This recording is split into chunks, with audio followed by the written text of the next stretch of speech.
अस्सलाम वालेकुम दोस्तों, आज की इस वीडियो में हम बात करने वाले हैं सिंगापुर की जानिब से स्कॉलरशिप प्रोग्राम आया है। बेसिकली कौन से लोग इसके लिए एलिजिबल हैं, कैसे आपने इसको ऑनलाइन अप्लाई करना है, सारा प्रोसीजर आपको इस वीडियो में बताऊंगा।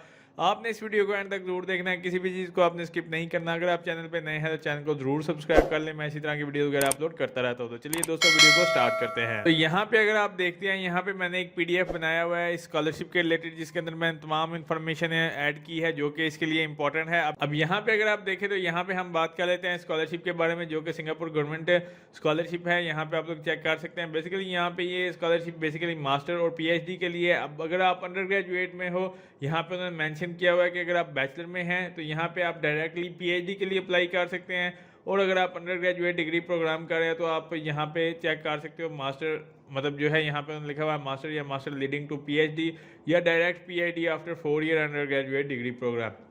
अब बेसिकली यहाँ पे हम बात कर लेते हैं कि यहाँ पे टॉप सिंगापुर की जो यूनिवर्सिटीज़ हैं उसके अंदर विदाउट सिंगल पैनी पे किए हुए आपको जो है ये स्कॉलरशिप मिलेगी, और तमाम के तमाम जो अखराजात हैं वो सिंगापुर गवर्नमेंट अथॉरिटीज़ उठाएंगे। यहाँ पे उन्होंने मेंशन किया हुआ है।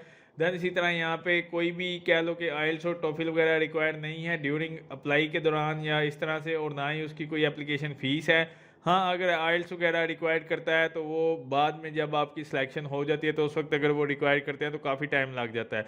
लेकिन यहाँ पे आपके पास फिल वक्त अभी अप्लाई करने के लिए आइल्स की रिक्वायरमेंट नहीं है। अब हम बात कर लेते हैं स्कॉलरशिप की डिटेल के बारे में। तो सबसे पहले मैं आपको बताता चलूँ कि जो कंट्री है वो है सिंगापुर। उसके बाद जो डिग्री आपको करवाई जाएगी वो मास्टर की है या मास्टर लीडिंग टू PhD।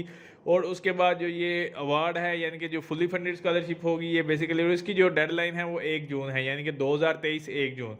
अब हम बात कर लेते हैं नंबर ऑफ स्कॉलरशिप कितनी होंगी। तो 240 नंबर ऑफ स्कॉलरशिप्स हैं जो इस कोटे के अंदर इन्वॉल्वमेंट है, यानी कि उन्होंने यहाँ पे मेंशन किया हुआ है। इसके बाद हम बात करते हैं फाइनेंशियल बेनिफिट आपको क्या मिलेंगे। तो जाहिर सी बात है, फुली फंडेड है तो फुली ट्यूशन फीस आपकी माफ होगी। मंथली स्टिपेंड आपको दिए जाएंगे $2200, जो कि सिंगापुर डॉलर बनते हैं, वो आप चेक कर सकते हैं।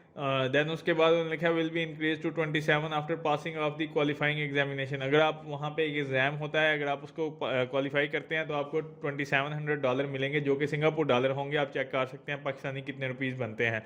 एयर फेयर टिकट्स आपको मिलेंगे। उसके बाद यहाँ अलाउंसेस वगैरह होंगे, वो सारा कुछ आप यहाँ पे देख सकते हैं। तो अब हम बात कर लेते हैं जो कि यूनिवर्सिटीज इन टच हैं, यानी कि स्कॉलरशिप को जो मतलब आप वहाँ पे करना चाहते हैं, जोन सी यूनिवर्सिटीज के अंदर आप करेंगे। तो ये वाली यूनिवर्सिटीज़ हैं जिसके अंदर सबसे पहले है नैनयांग टेक्नोलॉजिकल यूनिवर्सिटी, जिसे आप NTU कहते हो। उसके बाद the national university of Singapore है। फिर उसके बाद the Singapore university of technology and design है। फिर सिंगापुर यूनिवर्सिटी जो है वो मैनेजमेंट यूनिवर्सिटी है, ठीक है, SMU।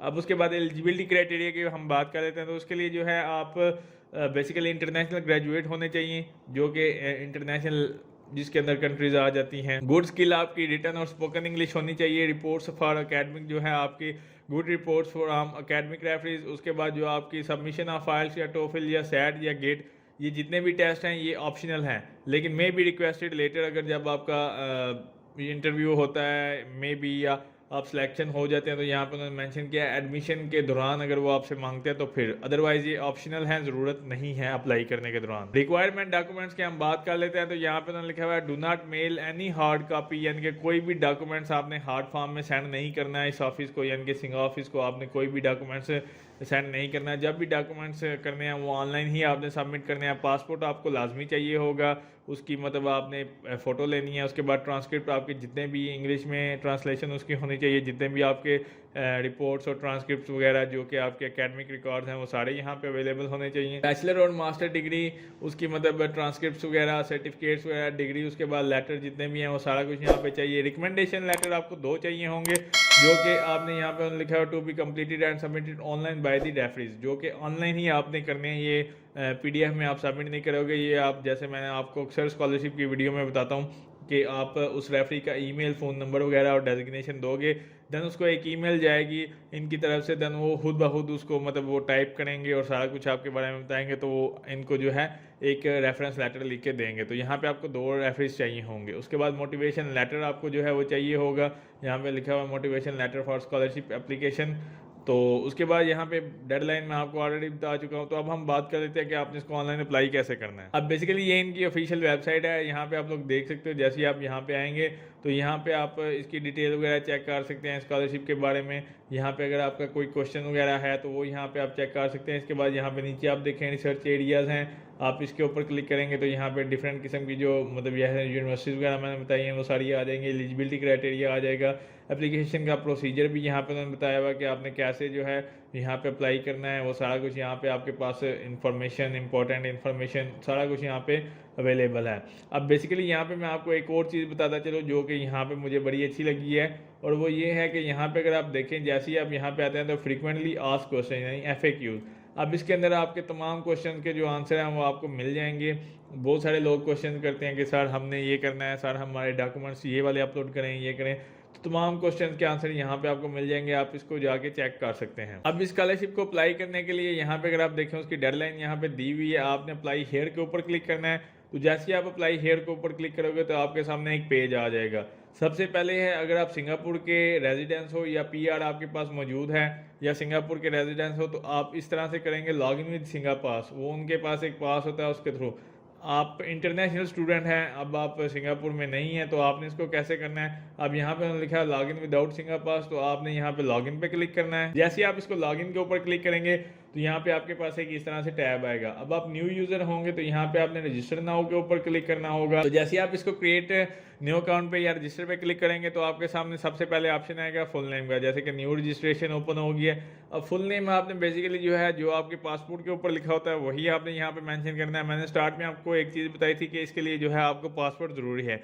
जिनका पासपोर्ट नहीं बना हुआ वो इसके लिए अप्लाई नहीं कर सकते, ID कार्ड के थ्रू ये अप्लाई नहीं होगा। यहाँ पे पासपोर्ट नंबर देना पड़ेगा, स्टार्ट में ही आपको नंबर देना पड़ेगा। देन उसके बाद फर्स्ट नेम आपका आ जाएगा, फिर उसके बाद मिडिल नेम अगर आपका है तो ठीक है, अदरवाइज लास्ट नेम है। जेंडर आपका क्या है, मेल हो या फीमेल हो। सिटीजनशिप आपकी क्या है यहाँ से आपने बताना है, क्योंकि जैसे मैंने आपको बताया था अगर आप सिंगापुर के सिटीजन हैं तो फिर यहाँ से चूज़ करेंगे, या आपके पास PR है तो ठीक है, अदरवाइज आप नॉन सिंगापुर सिटीजन और नॉन PR आपके पास है, यहाँ से आपने नेशनैलिटी चूज़ कर लेनी है जो कि पाकिस्तान है या इंडिया है, जो भी है। उसके बाद यहाँ पे आप देखें ये है पासपोर्ट नंबर, ये मैंडेटरी क्वेश्चन है और इसके बगैर जो है आपका जो अकाउंट है वो क्रिएट नहीं होगा। तो यहाँ पे आपने अपना पासपोर्ट नंबर डालना है, डेट ऑफ बर्थ डालोगे, ईमेल डालोगे, उसको कंफर्म करोगे, नीचे ये कैप्चा कोड आएगा, इसको लिखने के बाद आई एक्सेप्ट पे क्लिक करेंगे, देन उसके बाद आपने जो है इसको सबमिट के ऊपर क्लिक कर देना है। तो जैसे ही आप इसको लॉग इन करेंगे तो आपके पास एक ऑप्शन आएगा 2FA सेटअप। अब बेसिकली ये 2 फैक्टर ऑथेंटिकेशन का सेटअप होता है जिसके अंदर जो है आपने कोड जनरेट करना होता है। आप यहाँ पे जनरेट QR कोड के ऊपर क्लिक करोगे, बेसिकली यहाँ पे सारा स्टेप उन्होंने बताया हुआ है कैसे करने हैं। आपको एक मोबाइल एप्लीकेशन की ज़रूरत पड़ेगी जो कि माइक्रोसॉफ्ट ऑथेंटिकेटेड कर लो या आप ऑथी कोई भी इस तरह की ऐप कर लो। देन उसके बाद जो है आपने इसको स्कैन करना होगा और यहाँ पे एक कोड डालना होगा। समझ नहीं आती कि आपने ये कैसे करना है, तो यहाँ पे आपके पास ऑप्शन है 2FA यूज़र गाइड। आप इसके ऊपर क्लिक करोगे तो यहाँ पे ये सारी की सारी गाइड आपके पास आ जाएगी, जिसके अंदर उन्होंने बताया हुआ है कि अगर आप सिंगा पास के अगर आपके पास है तो फिर तो आप उसको स्कैन करोगे, अगर आपके पास नहीं है जैसे हमारे पास नहीं है तो हमने इसको कैसे लॉगिन करना है। यहाँ पे ये लिखा हुआ है कि आपने यहाँ पे बेसिकली वो जैसे मैंने आपको बताया था कि एक एप्लीकेशन डाउनलोड करोगे गूगल प्ले स्टोर से जाके आप कर सकते हो। उसको डाउनलोड करने के बाद आपने ओपन करना है, ओपन करने के बाद आप उधर साइन अप करोगे, लाइक गूगल से कर लो या फेसबुक से कर लो। करने के बाद ऐसे आपके पास एक स्क्रीन आ जाएगी जैसे आप QR कोड को स्कैन करते हैं। उसके बाद आपने इस कोड को जो मतलब यहाँ पे ये स्क्रीन आपके सामने आ रही है इसको स्कैन करेंगे। अगर आपकी ये स्क्रीन स्कैन नहीं होती तो नीचे आपके पास ये किस तरह से कोड उन्होंने दिया होगा, आप उसको यहाँ पे आके पेस्ट करोगे और SMS करोगे, देन फिनिश करोगे तो आपके पास एक इस तरह से OTP जनरेट हो जाएगा। अब ये OTP आपने यहाँ पे पुट करना होगा और उसको जो है वैलिडेट कोड के ऊपर क्लिक करोगे तो आपका फर्दर प्रोसेस स्टार्ट हो जाएगा। तो जैसे ही आप यहाँ पे अगर आप देखें मैंने यहाँ पे कोड डाला था, उसके बाद वो लिखा रहा है 2 factor authentication has been successfully. तो यहाँ पे आपने इसको ओके पे क्लिक कर देना है। तो जैसे आप ओके पे क्लिक करेंगे तो आपके पास ये पोर्टल ओपन हो जाएगा। यहाँ पे आप लोग चेक कर सकते हैं। अब ये थोड़ा सा डिफरेंट प्रोसीजर था, यहाँ पे आपने पासवर्ड आप चेंज कर लेना है क्योंकि ऑलरेडी आपका जो पासवर्ड था वो आपको ईमेल पे आया होगा, वो आप यहाँ पे डालोगे। देन न्यू पासवर्ड जो भी इजी लगता है वो यहाँ पे आप रख लोगे, देन उसको जो है आपने सबमिट के ऊपर क्लिक कर देना है। तो यहाँ पे जो है आपने अप्लाई फॉर द स्कॉलरशिप यानी कि इसके ऊपर आप क्लिक करेंगे तो यहाँ पे जैसे ही आप क्लिक करोगे तो यहाँ पे आपके पास ये आ जाएगा। अब बेसिकली ये थोड़ा सा डिफरेंट प्रोसीजर है, आपको पता चल ही गया होगा जैसे मैंने आपको स्टार्ट में बताया था कि ये थोड़ा सा डिफरेंट है। QR कोड वगैरह आपने स्कैन करना है, लेकिन इतना मुश्किल नहीं है। आपको सिंपल एक एप्लीकेशन की ज़रूरत पड़ेगी तो ऑटोमेटिकली कोड आपके सामने आ जाएगा। अब यहाँ पे अगर आप नीचे इसको स्क्रॉल करते हो तो यहाँ पे ये देख सकते हो जो स्कॉलरशिप ओपन है वो आपके सामने आ जाएंगी, जो कि अभी इस वक्त ओपन है। जो क्लोज हो चुकी हैं वो आपके सामने आ जाएंगी। अब बेसिकली हम अप्लाई कर रहे हैं सिंगापुर इंटरनेशनल ग्रेजुएट अवार्ड जो कि ये वाली स्कॉलरशिप है, जो कि 1 जून 2023 इसकी लास्ट डेट है। आपने इसके लिए अप्लाई करना है, तो आप यहाँ पे अप्लाई के ऊपर क्लिक करेंगे। सिंपली आपने इसके ऊपर क्लिक करना है। जैसे आप अप्लाई के ऊपर क्लिक करोगे तो अब यहाँ पे अगर आप देखें तो यहाँ पे आपके पास ऑप्शन आ चुका है। यहाँ पे ये सारी इन्फॉर्मेशन आपने ऐड करनी है, जिसके अंदर scholarship title Singapore international graduate award है। इसके अंदर कुछ आपके पास इंपॉर्टेंट इंस्ट्रक्शंस दी हुई हैं, क्या क्या चीज़ें आपको रिक्वायर्ड होंगी, क्या करना होगा, सारा कुछ आपने यहाँ पे देखना है। सबसे पहले would you want to be a consider of the following scholarship as well, तो यहाँ पे आपने बताना स्टार मेरिट अवार्ड है या तर्किश। देन उसके बाद choice number 3 star merit award या तर्किश एजुकेशन, ये आप पे डिपेंड करता है। देन आपने इसको नेक्स्ट ऊपर क्लिक कर देना है। तो यहाँ पे आप देख सकते हैं सबसे पहले आपके पास ऑप्शन है पर्सनल इन्फॉर्मेशन का, जिसके अंदर आपका फुल नेम, लास्ट नेम, उसके बाद डेट ऑफ बर्थ है, फिर उसके बाद रिलीजन, कंट्री ऑफ बर्थ कौन सी है। यहाँ पे आपने पासपोर्ट साइज एक पिक्चर अपलोड करनी है, डायमेंशन वगैरह यहाँ पे मेंशन है। इस तरह यहाँ पे सिटीजनशिप आपके पास आ जाएगी, आपका पासपोर्ट नंबर आ जाएगा, आइडेंटिफिकेशन कार्ड जो है वो आ जाएगा। उसके बाद नेशनलिटी यानी कि पाकिस्तानी हो। उसके बाद कंट्री ऑफ पासपोर्ट आपका कौन सा है वो यहाँ से आप चूज़ करेंगे कि किस कंट्री ने आपको अलॉट किया था, वो यहाँ से आप चूज़ करोगे। इसी तरह यहाँ पे एक्सपायरी डेट पासपोर्ट की क्या है। देन इसके बाद बाकी चीज़ें यहाँ पे आप लोग चेक कर सकते हैं, जैसे कि डेट अवार्डेड। यहाँ पे आप देखें आर यू करंटली, ये पीआर वालों के लिए जिनके पास पीआर है। अगर आपके पास पीआर नहीं है तो आप यहाँ पे इसको नो पे क्लिक कर देंगे। इसी तरह यहाँ पे डिफरेंट चीज़ें हैं, जैसे कि कॉन्टेक्ट इन्फॉर्मेशन है, जिसके अंदर आपका home address, city, country, zip code, email address वगैरह सारा कुछ आ जाएगा। फिर इसी तरह यहाँ पे अगर आप देखें फैमिली की डिटेल है, जिसके अंदर आपका रिलेशनशिप क्या है, फादर मदर उनकी डिटेल इसी तरह आपने ऐड करते जाना है। फिर रिलेशनशिप के बारे में बताना है, मतलब फैमिली के रिलेशनशिप। फिर यहाँ पे नीचे अगर आप देखें इसी तरह यहाँ पे उन्होंने क्या है कि please include particular of all immediately family member, जैसे कि फादर मदर ब्रदर सिस्टर का ज़रूरत होती है तो वो यहाँ पे आप लिख सकते हैं। पहले पे यहाँ पे रिलेशनशिप क्या है, ऑक्यूपेशन क्या है, नेशनलिटी क्या है। इसी तरह यहाँ पे आपने करना है ऐड एंट्री पे क्लिक करोगे तो एक और टैब इस तरह का ओपन हो जाएगा। देन उसके बाद आप इसको नेक्स्ट ऊपर क्लिक करेंगे। तो जैसे ही आप इसको नेक्स्ट ऊपर क्लिक करेंगे आपके पास ऑप्शन है एजुकेशन डिटेल का, जिसके अंदर जो है आपने बताना है सबसे पहले इंस्टीट्यूट का नेम, जिस जगह से आपने तालीम ली होगी, क्वालिफिकेशन आपकी क्या है, मास्टर, बैचलर या जो भी है। उसके बाद कब कंप्लीट होगी आपकी डिग्री, उसके बाद कोर्स स्टार्ट कब हुआ था, कंट्री कौन सी थी वो यहाँ से आप चूज़ करोगे, एरिया ऑफ स्टडी क्या था वो यहाँ से आपने बता देना है। उसके बाद जो है यहाँ से फाइनल लेटेस्ट स्कोर, यहाँ पे उन्होंने बताया हुआ है कि फ़ाइनल जो आपकी डिग्री है उसकी जो लेटेस्ट स्कोर है वो, या फिर अगर आपकी डिग्री कंप्लीट नहीं हुई तो उसके जो मतलब अभी फिल वक्त 7वें सेमेस्टर में जितने भी आपके CGPA GPA है उसका आपने बताना है कितने में से आया और सारा कुछ। और आप यहाँ पे ट्रांसक्रिप्ट एंड डिग्रीज उसको जो है आपने अपलोड करना है इस इन फॉर्मेट्स के अंदर, ठीक है। और यहाँ पे आप ऐड एंट्रीज भी कर सकते हैं अगर आपकी एक से ज़्यादा मतलब क्वालिफिकेशन आप ऐड करते हो। अब यहाँ पे है जैसे ही आप इसको नेक्स्ट के ऊपर क्लिक करेंगे तो आपके पास है एजुकेशन अदर। आप बेसिकली यहाँ पे अगर आपकी फील्ड जो है यहाँ पे वो मैच नहीं करती, जैसे रीजनिंग टेस्ट है या सब्जेक्ट टेस्ट है या आइल्स वगैरह, तो आप इन एंट्रीज़ को डिलीट भी कर सकते हैं यहाँ से अगर आप चाहें। या यहाँ से आप इसको ओके करेंगे तो ये एंट्री डिलीट हो जाएगी, गेट टेस्ट वाली जो है। इसी तरह यहाँ पे ग्री टेस्ट अगर आपने दिया हुआ है कोई भी इस तरह का टेस्ट तो आप उसको कर सकते हैं, अदरवाइज ये इंपॉर्टेंट नहीं है, मैंडेटरी फील्ड नहीं है। जब आप इसको डिलीट करेंगे तो कोई इशू नहीं होगा। ऐसे ही आप वो सारी एंट्रीज़ को डिलीट करेंगे। डिलीट करने के बाद आपने नेक्स्ट के ऊपर क्लिक कर देना। उसके बाद जो है आपके पास ऑप्शन आ जाएगा लैंग्वेजेस का और अवार्ड्स का, जिसके अंदर आपने बताना है कि आपकी लैंग्वेजेस आपको कौन कौन सी आती हैं। जैसे कि आपको इंग्लिश आती है, उसकी जो मतलब स्पोकन प्रोफिशिएंसी क्या है, रिटन प्रोफिशिएंसी क्या है। इसके अलावा अगर आपको कोई प्राइज़ वगैरह या अवार्ड मिला था स्कॉलरशिप के दौरान या यूनिवर्सिटी में या वैसे भी कोई भी, तो वो यहाँ पे आप जो है लिख सकते हो। कोई स्कॉलरशिप मिली हो कॉलेज में यूनिवर्सिटी में तो वो यहाँ पे आप लिख सकते हो कब मिली थी और क्या उसकी डिस्क्रिप्शन के बारे में आपने बताना है। उसके बाद जो है आप इसको नेक्स्ट ऊपर क्लिक कर दें। तो जैसे आप इसको नेक्स्ट ऊपर क्लिक करेंगे तो आपके पास ऑप्शन आ जाएगा कैरियर एस्पायरेशन का। इसके ऊपर आपने एक पैराग्राफ लिखना होगा, 3000 वर्ड्स की लिमिट है आपके पास। तो आपने कैरियर एस्पायरेशन के अकॉर्डिंग जो है यानी कि आपकी कैरियर की जो एस्पायरेशन हैं मतलब इस तरह की चीज़ें वो यहाँ पे आप डालोगे। फिर इसी तरह यहाँ पे आपने रिसर्च प्रोजेक्ट जो आपका कोई रिसेंट मतलब आपने किया था उसकी डिस्क्रिप्शन डालोगे। अगर आपने किसी जगह पे काम किया था तो एम्प्लॉयमेंट हिस्ट्री डालोगे। अगर आपने कहीं पे काम नहीं किया तो आप इसको डिलीट भी कर सकते हो इस एंट्री को, कोई इशू नहीं है। अगर आपने काम किया तो आप इसको ऐड एक्सपीरियंस के ऊपर क्लिक करेंगे। अब यहाँ पे have you work in a star मतलब फैमिली बिफोर, तो यहाँ पे आपने काम नहीं किया। फिर इसी तरह रिसर्च इंस्टीट्यूशन के बारे में आपने बताना है। फिर इसी तरह वर्क एक्सपीरियंस वगैरह अगर आपने कहीं पे काम किया, अगर नहीं किया तो फिर ठीक है। फिर इसी तरह रिसर्च एक्सपीरियंस का यहाँ पे आपके पास ऑप्शन है कि आपने जिस जगह पे रिसर्च ऑर्गेनाइजेशन किस मतलब जगह से की थी, क्या पोजीशन हेल्ड थी। उसके बाद सुपरवाइज़र का नेम, उसकी ब्रीफ डिस्क्रिप्शन आप दोगे। उसके बाद पेपर जो आपने पब्लिश किए थे वो सारा कुछ यहाँ पे आपने उसकी कब पब्लिश किए थे, क्या सिस्टम था, उसके फाइल को अपलोड करना है। देन उसके बाद पेपर टाइटल, वॉल्यूम वगैरह सारा कुछ आप लिखेंगे। देन इसको जो है आपने नेक्स्ट ऊपर क्लिक कर देना है। यहाँ पे आपके पास ऑप्शन है प्रीवियस एंड करंट स्कॉलरशिप, या मतलब जो आपको ए स्टार की तरफ से मिली हो या वैसे भी, तो वो यहाँ पे आप बता सकते हैं। अगर आपको कोई नहीं मिली तो ठीक है, आपने इसको डिलीट कर देना है। अगर आपको मिली है तो आपने यहाँ पे बताना है।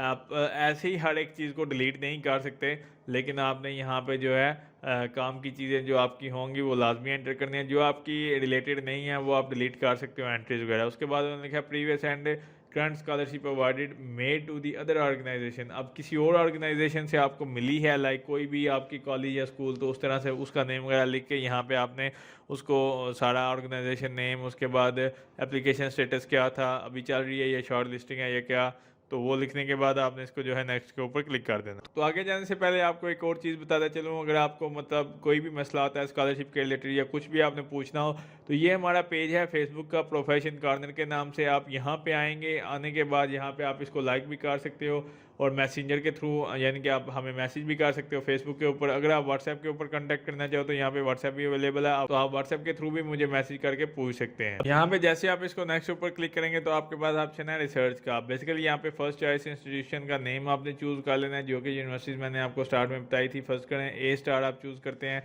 अब यहाँ पे जो रिसर्च इंस्टीट्यूट है उसके जितने भी इंस्टीट्यूट आपके पास आ जाएंगे, देन उसके बाद यहाँ पे है सुपरवाइज़र का नेम।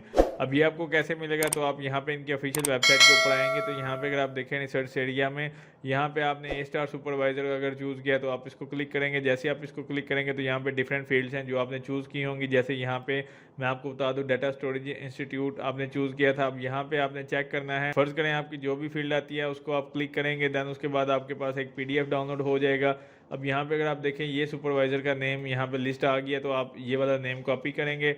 आगे यूनिवर्सिटी है, प्रोजेक्ट का टाइटल सारा कुछ दिया हुआ है, आपने जो भी चूज़ किया होगा उसके अकॉर्डिंग जो है आपका सुपरवाइज़र का नेम आ जाएगा। तो आपने इस सुपरवाइज़र के नेम को कॉपी कर लेना है, या इनकी जो भी मतलब एड्रेस वगैरह वो सारा कुछ आप कॉपी कर लेंगे। यहाँ पे जो है आपने उसको आगे पेस्ट कर देना है। तो इस तरह से जो है आप प्रोजेक्ट का टाइटल क्या था वो भी यहाँ से आपको PDF के अंदर मिल जाएगा। ये आपके पास प्रोजेक्ट का टाइटल है, आपने इसको भी कॉपी कर लेना है, यहाँ पे जो है इसको पेस्ट कर देंगे। तो इस तरह से जो है आपने प्रोजेक्ट की डिस्क्रिप्शन भी लिखनी है और इसको जो है आप नेक्स्ट ऊपर भी क्लिक कर देंगे। अब बेसिकली यहाँ पे आप इसको डिलीट भी कर सकते हैं, लेकिन ये आप पे डिपेंड करता है। आपने एक दफ़ा इसको पढ़ लेना और सारा कुछ आप देख लेना। अगर आपके ये रिलेटेड है तो आप इसको कर सकते हैं, अदरवाइज आप इस एंट्री को डिलीट भी कर सकते हैं। आप इसको नेक्स्ट ऊपर क्लिक करेंगे तो आपके पास ऑप्शन आ जाएगा। यहाँ पे अगर आप देखते हैं तो ऐसे क्वेश्चन, अब बेसिकली यहाँ पे please provide us personal statement है, जिसके अंदर जो है आपने 500 वर्ड्स लिखने हैं, उसकी लिमिट है, ठीक है। तो जैसे स्टेटमेंट ऑफ पर्पज़ है, ये वही चीज़ है जिसके अंदर आपके एकेडमिक बैकग्राउंड और सारा कुछ आ जाएगा। वो यहाँ पे आप लिखोगे 500 वर्ड। उसके बाद एकेडमिक एंड प्रोफेशनल रेफरेंस जो आपको मैंने ऑलरेडी बताया था, 2 रेफरेंस आपको चाहिए होंगे। आप उनका नेम, ऑक्यूपेशन, एड्रेस वगैरह, ईमेल एड्रेस वगैरह दोगे। देन उसके बाद जो है आपने इसको नेक्स्ट के ऊपर क्लिक कर देना है। जैसे आप इसको नेक्स्ट के ऊपर क्लिक करेंगे तो आपके पास लास्ट पे ऑप्शन होगा डिक्लेरेशन का। अब डिक्लेरेशन के अंदर जो है आपने मतलब जो भी इंफॉर्मेशन दी होगी वो सारी आपके सामने आ जाएगी। आपने चेक मार्क करना होगा कि मैं मतलब आई हेयर बाई मतलब मैं हल्फ उठाता हूँ कि जो भी चीज़ें मैंने दी हैं वो ठीक हैं। करने के बाद जो है आपने इसको सिंपली सबमिट के ऊपर क्लिक कर देना होगा। तो इस तरह से जो है आप इस स्कॉलरशिप के लिए अप्लाई कर सकते हैं। इसका प्रोसीजर थोड़ा सा लेंथी था, लेकिन कोई मसला नहीं, आप इसको इजीली अप्लाई कर सकते हैं। जो जो चीज़ें आपके रिलेटेड हैं आप वो आसानी से फिल करें तो आपके चांसेस बन जाएंगे। आपको एक और चीज़ बताना मैं भूल गया था। अब यहाँ पे अगर आप देखें जो लास्ट पे एक चीज़ रह गई थी वो इनके एप्लीकेशन प्रोसीजर था, जो इनके ऑफिशियल वेबसाइट के ऊपर था। आप इसके ऊपर अगर आप क्लिक करते हैं तो लास्ट पे आपको एक चीज़ बता दूं, यहाँ पे उन्होंने लिखा हुआ है एप्लीकेशन की जो डेडलाइन मैंने आपको बता दी। अब यहाँ पे उन्होंने लिखा है ओनली शॉर्ट लिस्टेड जो कैंडिडेट होंगे उनको 12 वीक्स के अंदर अंदर जो है क्लोजिंग डेट से मतलब के दौरान 12 वीक्स के अंदर अंदर जो है आपको इन्फॉर्मेशन दे दी जाएगी जो शॉर्ट लिस्टिंग होंगे। तो इसलिए मेरा बताने का ये मकसद था कि मतलब बहुत सारे लोग कमेंट करते हैं कि अभी हमें महीना हो गया, 2 हो गया, हमें जो है रिप्लाई नहीं आ रहा। तो यहाँ पे उन्होंने लिखा हुआ है 12 वीक्स के अंदर, यानी कि 12 वीक्स बनते हैं 3 महीने के अंदर अंदर आपको जो है पता चल जाएगा। तो अगर आपको 3 महीने के अंदर रिस्पांस नहीं आता तो समझिए आप शॉर्ट लिस्ट नहीं हुए। तो इस तरह से जो है आप इस स्कॉलरशिप के लिए अप्लाई कर सकते हैं। उम्मीद करता हूँ दोस्तों आपको वीडियो अच्छी लगी होगी। अगर अच्छी लगी है तो इसको लाइक कीजिए, शेयर कीजिए, मेरे चैनल को ज़रूर सब्सक्राइब कीजिए।